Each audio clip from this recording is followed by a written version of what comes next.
TSN Sports News.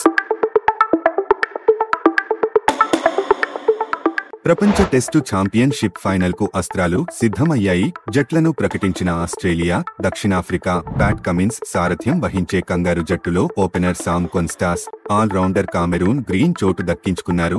జౌమా సారథ్యంలో బరిలో దిగనున్న దక్షిణాఫ్రికా జట్టులో పేసర్ లుంగి ఎంగిడికి చోటు లభించింది. ఐసీసీ మహిళల వన్డే ర్యాంకింగ్స్ లో భారత స్టైలిష్ ఓపెనర్ స్మృతి మందాన రెండో స్థానానికి ఎగబాకింది. శ్రీలంకలో భారత్ ముక్కోణపు సిరీస్ నెగ్గడంలో కీలక పాత్ర పోషించి ఆమె ఒక ర్యాంకును మెరుగుపర్చుకుంది.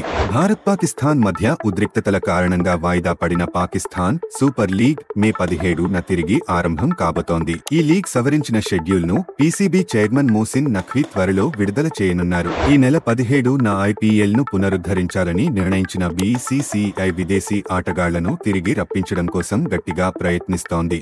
ఆటగాళ్లను భారత్ కు పంపేలా విదేశీ బోర్డులపై ఒత్తిడి పెంచుతోంది. ఆస్ట్రేలియా, ఇంగ్లాండ్ లాంటి బోర్డులతో స్వయంగా మాట్లాడాలని ఐపీఎల్ సీఈఓ హేమాంగ్ అమీన్ ను బీసీసీఐ పెద్దలు ఆదేశించారు. రోమ్ మాస్టర్స్ టెన్నిస్ టోర్నమెంట్ లో రోహన్ బోపన్న ఆడం పావ్లా సెక్ జంట పోరాటం ముగిసింది. మంగళవారం పురుషుల డబుల్స్ ప్రీక్వార్టర్స్ లో బోపన్న జంట ఇంగ్లాండ్ జోడీ చేతిలో ఓడింది. ఇలాంటి స్పోర్ట్స్ న్యూస్ మరియు రియల్ టైమ్ అప్డేట్స్ కోసం తెలుగు స్పోర్ట్స్ నెట్వర్క్ ని ఫాలో మరియు సబ్స్క్రైబ్ చేయండి.